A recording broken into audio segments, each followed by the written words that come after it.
ready to do this? Yeah, we're rolling. All right. Yeah. Yeah. Yeah. Yeah. Coming at you live out of my basement. Yeah. Gonna get real close to the mic. Look at that. It's late night. It's late night. Coming from the NPR. Stunods. Coming from the Stunods. Play some smooth jazz while I'm drinking my black coffee. How we doing, ladies and gentlemen? If you ain't listening to this with your panties on, then I don't know what you're doing. Take your panties off. Well, hello. This is Stunods! Okay. What's going on, ladies and gentlemen, and welcome back to the Stunods podcast. I'm your host, Joe DiNizio, and I'm joined by my co-host, Dominic Lampasona. Dom, how we doing today? Doing pretty good. How are you? Pretty good, man. Pretty good. I finally watched The Irishman yesterday. Did you? You've been getting on my ass about that for the I past have. few weeks now. I finally took the time for, 3.5 hours to sit my ass down and watch that film. Yeah, I feel like it came out of a time machine, right? Seriously, man. I felt like I was in there for a week. Oh, my God. I was done with that movie, and I was like, what? I feel like I wasted my weekend. My weekend's over.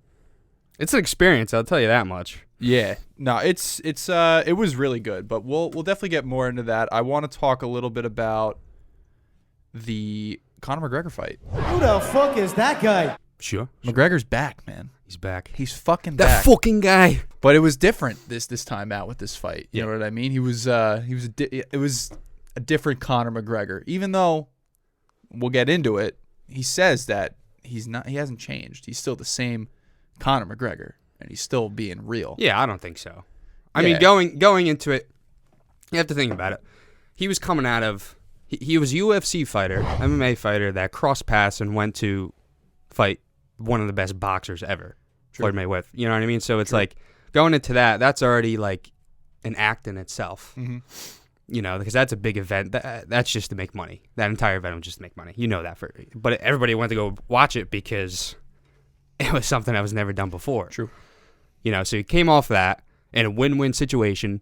If he wins, holy shit, that's amazing.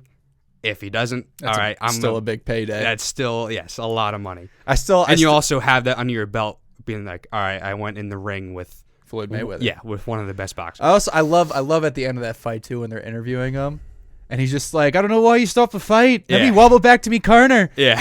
It's just like, oh, all right, man. Like, fuck, this guy's still ready to fight.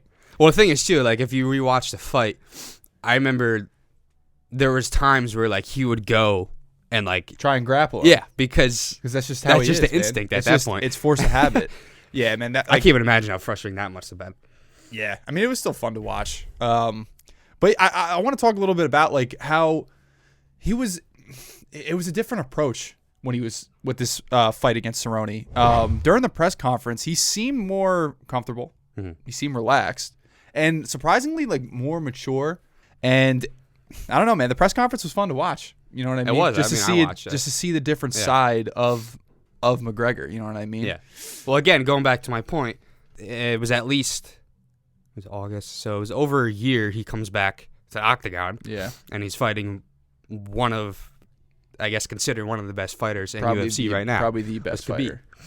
You know, so you're going into that, and then there was that whole publicity thing going on with them, the whole backstory behind it, which was, I mean, one of the main reasons why they got so much attraction. Huge. Yeah. Oh my God.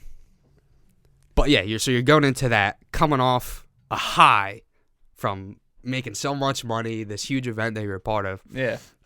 You're going into that, and I think, as much as it hurts me to say, I think that he kind of needed it. He didn't deserve it, but he needed it to kind of ground him again. No, I'd probably agree with that. Because he comes back into this press conference, or just, prepping for this fight with Cowboy, and he was just humble, man. Yeah. You know what I mean? There was respect that you've probably never really seen him give, but that's just part of his act. Yeah. Conor McGregor. Yeah, and like you bring up the point of respect, like they seem like they had a lot of respect for one another coming into this fight. And I want to talk a little bit about back in 2015, there was a UFC Go Big press conference. Yeah.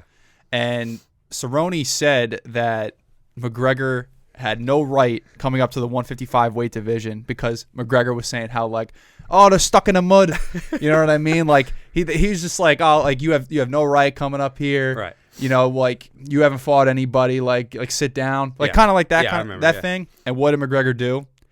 He won at 145. He moves up to 155 and won a belt and became, I think, the first simultaneous champion in 2 divisions in MMA. Yeah. In the UFC.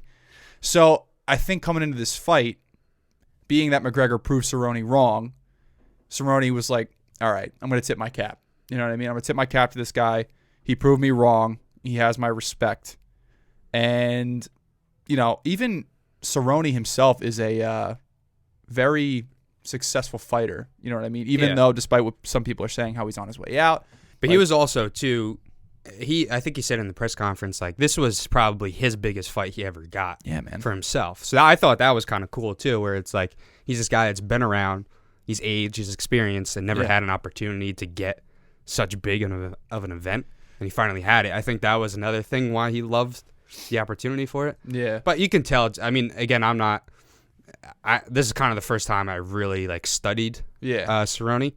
So I don't really know what type of, fighter he was in the press conferences and stuff. But he was just a guy, man, loving what he does, has a passion for it. He was excited to be there. He was excited to be there. You know what I mean? It's a different approach to press conference, but I really liked it. McGregor said it, man. He's the money fight. Everybody wants to fight McGregor because it's a payday. You know what I'm saying? Whether they win or lose, they're getting paid a lot of money to fight McGregor. That goes that saying. Would you do it?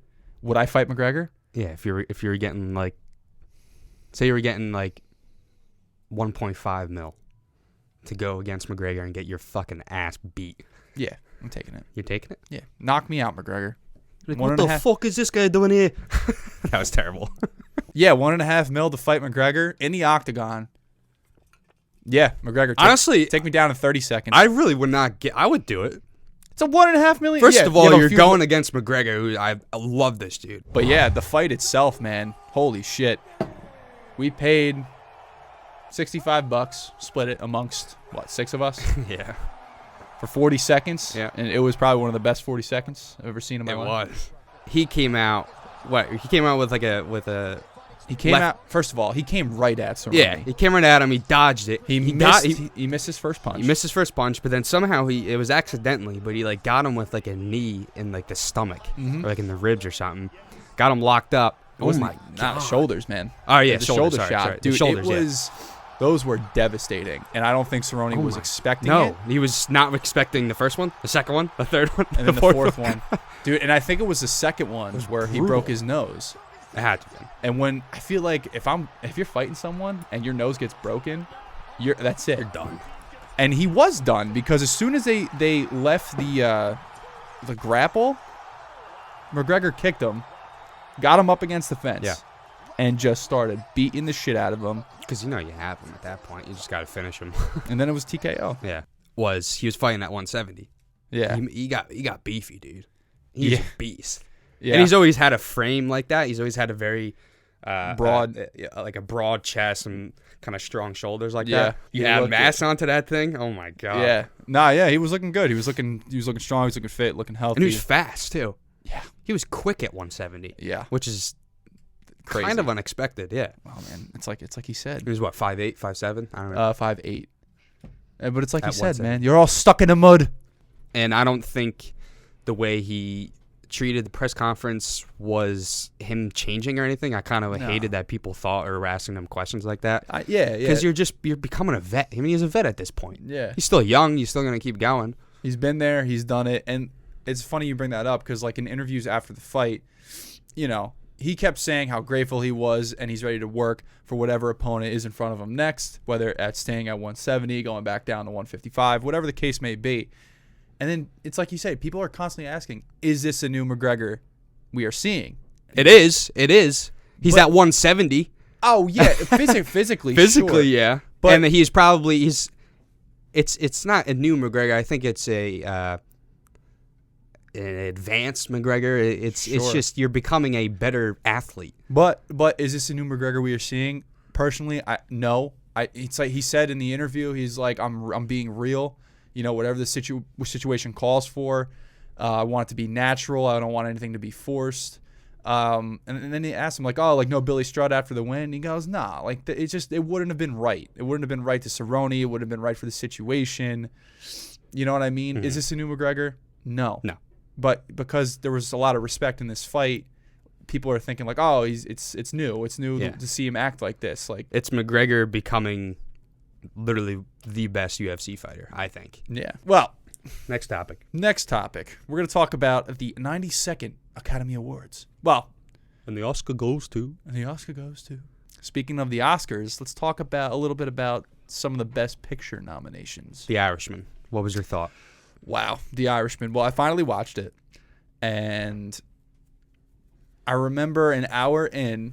I didn't know it was an hour in, and I just like paused it to see how much time was left.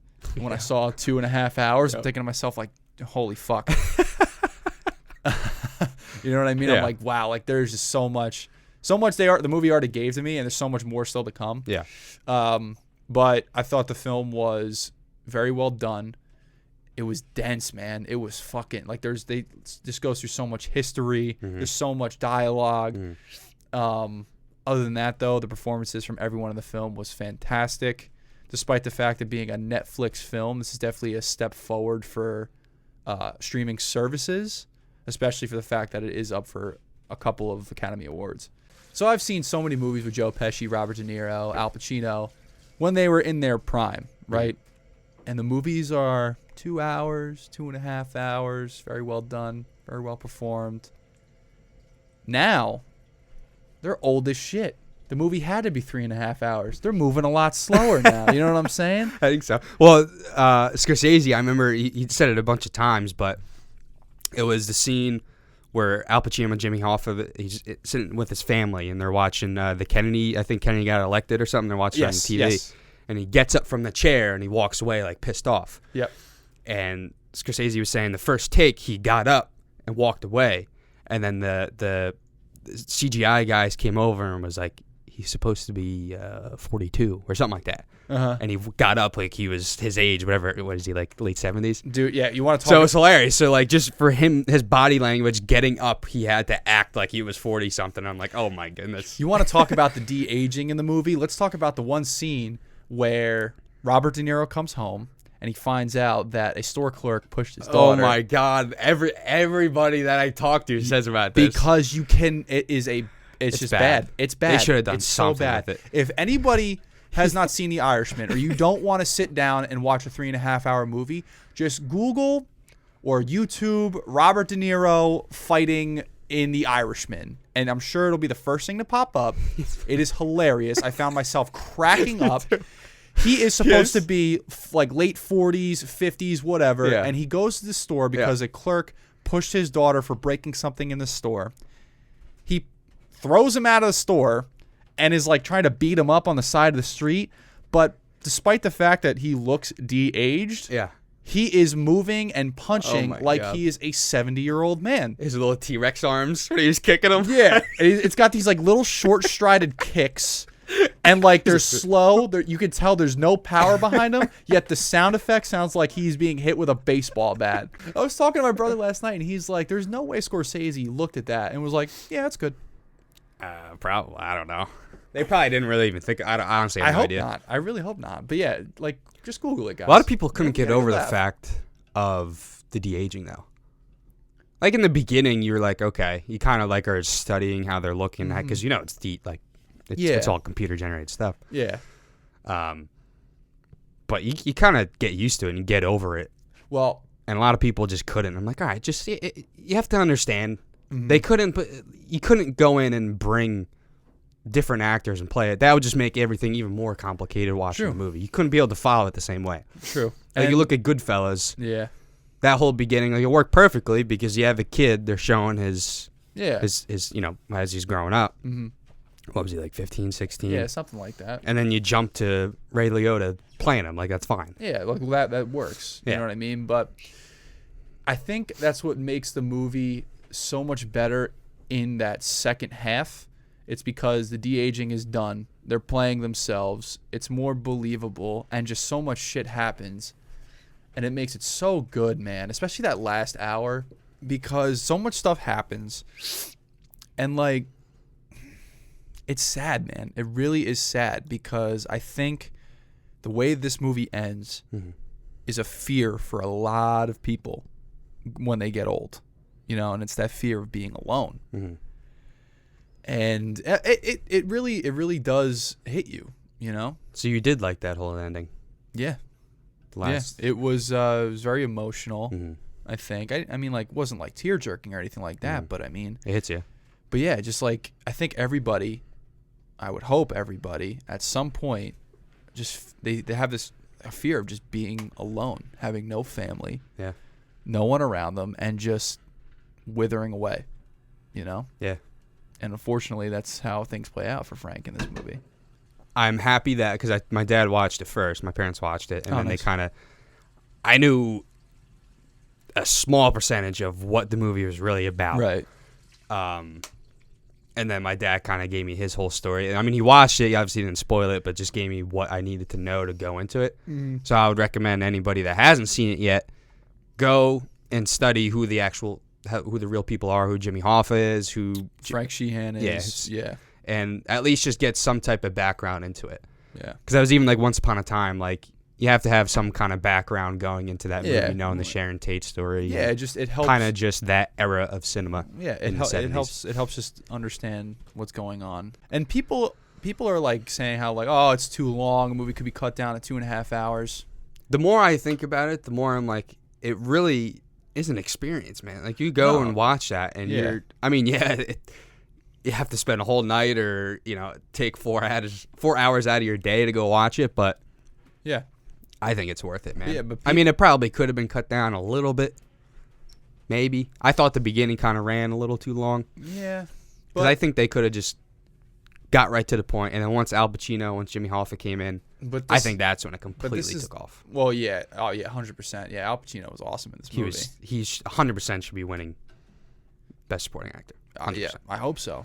But it's bringing me up to the point where people are complaining about how long the movie is. And it's like, while I was watching this movie, and after seeing, I mentioned this before, seeing so many movies with De Niro, Pesci, Pacino, it's like, you're watching like Raging Bull, Goodfellas, all these classics, and it's like, these guys are in their prime. This is probably the last time you will see these three on screen together. Oh, absolutely. So cherish every if you love movies and you love what these guys have done in their careers, cherish every fucking moment. Because this without a doubt, this is probably the last time you'll see them all together on screen. I think so. Which it sucks to say, but fuck, man. It really was good. Good piece of work to kind of end that entire era of it, Yeah. The one thing I will say is going into it, you need to know how Scorsese structures his movies. Oh, for sure. Like, I rewatched Goodfellas. Uh-huh. If you've seen that too many times or you don't want to watch it, whatever, go watch Wolf of Wall Street. Something that's more modern. Sure. But you have to understand his movies are, in a way, he styles them as a documentary. Yeah. It's a narrative documentary that is, obviously turns out to be fiction, but Yeah. or the way he approached doesn't actually use the real life people and stuff, but the voiceovers, the just your study, it's a character study. Yeah. Through whoever the lead guy is. I mean, obviously you bring in a lot of these key characters that come in, because everything that he does is based off of books that people wrote. True. A lot of mob stuff, Casino, Goodfellas, Wolf of Wall Street. This one was I Heard You Paint Houses. Yeah. I love that. So I would say, again, if you haven't watched it yet, know the story of them, of their characters, and know Scorsese style of filmmaking. So now, we haven't seen all the movies. We have not. Nominated for Best Picture. We have not. So this is kind of like the prelim before we either talk about the winners. We're planning on watching all of them. Yeah. We still need to watch. I still need to watch a lot. But the three that both of us have seen: Irishman, Joker, Once Upon a Time. And we've talked so much about the Joker already, and I'm ready to talk so much more about the Joker because that movie is fantastic. But I love that movie, and I deeply respect Todd Phillips after that, because he comes off of classics, comedy classics that have been done, and I respect that for his jumping the bridge of filmmaking in his style, and selling himself to have a studio to buy into a project like this. I thought was something that you have to respect immediately. Oh, absolutely, absolutely. But unfortunately, I don't think it's worth Best Picture. Yeah. I think it's easy. Like, Joaquin Phoenix should be hands down getting I haven't watched all the other I've been- performances, but he should be getting. I've been hearing a lot of stuff for like the best actor, and apparently Adam Driver is high up in the running to Really? also win best actor. Now I have not seen Marriage Story yet. No, we gotta watch it. We do have to watch it. Adam Driver though is a very good actor, but I don't know, man. I was compelled when I saw Joaquin Phoenix's performance. But as think Joker. think about this then.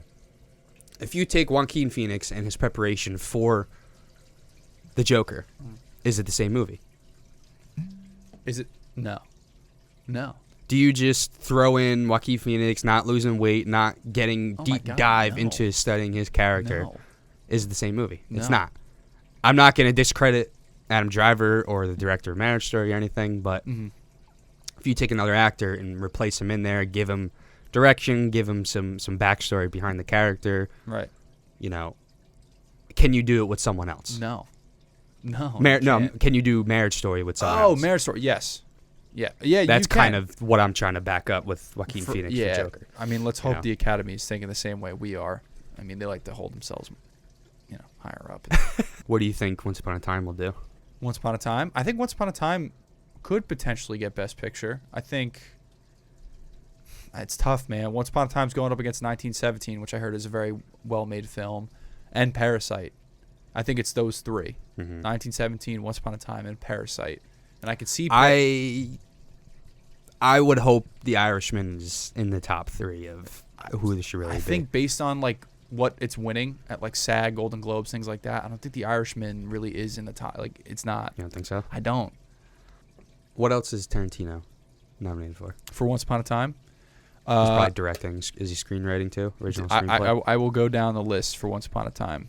It's cinematography, costume design, directing, best picture, production design, sound editing, sound mixing, and original screenplay.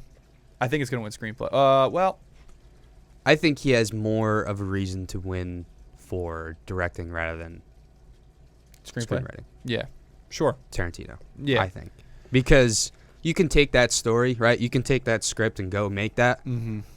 But again, if you have someone else directing that, that movie's not the same yeah, exact way. No, So no way. you can take, and that's just part of directing. When you go and take material off the page, Yeah. you have to put it into a art form. Yeah, you got to translate it on screen. That's why I think it resonated so much, that film, because the aesthetics and the pureness that Tarantino was able to put It's true, man. into costume design, sound mixing, all that stuff. I think he has more potential when in directing. I mean, I've said it before. I'll say it again. You watch that movie, you're in that world, man. Yeah. You're there. Yeah. You're fucking there.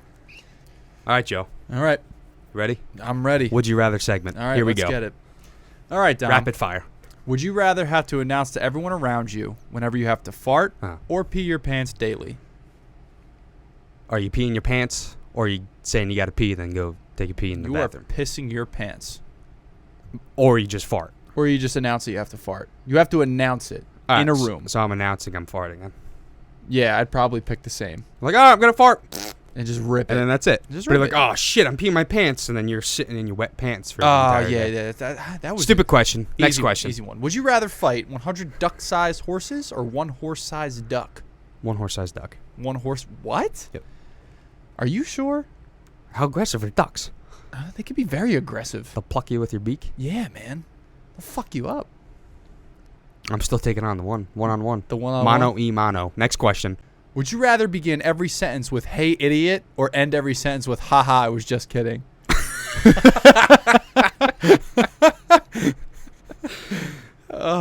Be like, "Hey, idiot, what time is it?" to some person on the street. You know it's 3 o'clock. Just kidding. Or like, imagine if you said something really serious, like, But what if you're talking to your boss or something? And you're like, hey, idiot. When is the project due? Or it's like, when's the project due? Just kidding. or like, "Hey, I finished my project." Just kidding. Yeah. You know what I'm saying? Or like, Either way, you look like an asshole. or like, "Hey, I accidentally ran over your pet squirrel." Just kidding. Well, if you say, hey, idiot, to everybody, Yeah. then everybody around you, like if you're in a vibe, like if you're in your work atmosphere, everybody's in the same room, you're saying, hey, idiot, to everybody, Yeah. then they're just going to be like, all right, this is just like his Tourette's way or whatever he's doing. This Oh is my just God. how he talks to everybody. Uh huh.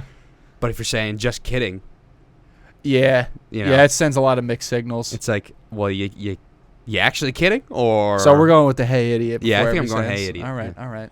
This is a good one for me. Would you rather have 500 tarantulas crawling in your house or 1,000 crickets jumping around your room? Oh my god. You're going to learn a little more about me, folks. I do not like insects. I am a fucking... When there's a spider, I Yeah, but a cower in tarantula fear. compared to a what is a grasshopper? Cricket. A cricket? You got 1,000 of them jumping in your room. I would just go to a different room. It's your room, though. You go sleep in the basement. I love my room. But the tarantulas are all of your house. Fuck. See? The context in these questions, people do not put effort into these questions. Well, no, they're would you rather questions. Would you rather it's in a house or a room? Obviously, you're going to pick the room so you can go in a different room in the house. Yeah, I get Idiot. it. All right, Next question. I'll take the 1,000 crickets. That's fucking terrible. Oh, my God. Is that it? I guess so. Ladies and gentlemen, thank you so much for tuning in to this week's episode of the Stunods podcast. Be sure to like and subscribe for more weekly content. And, Dom, would you care to talk about a little bit about next week? Next week, we got, what is it, our third guest? Third, yep. Third guest, we're going to Iron Culture. It's a powerhouse gym in Hanover, and we are sitting down with two owners of it.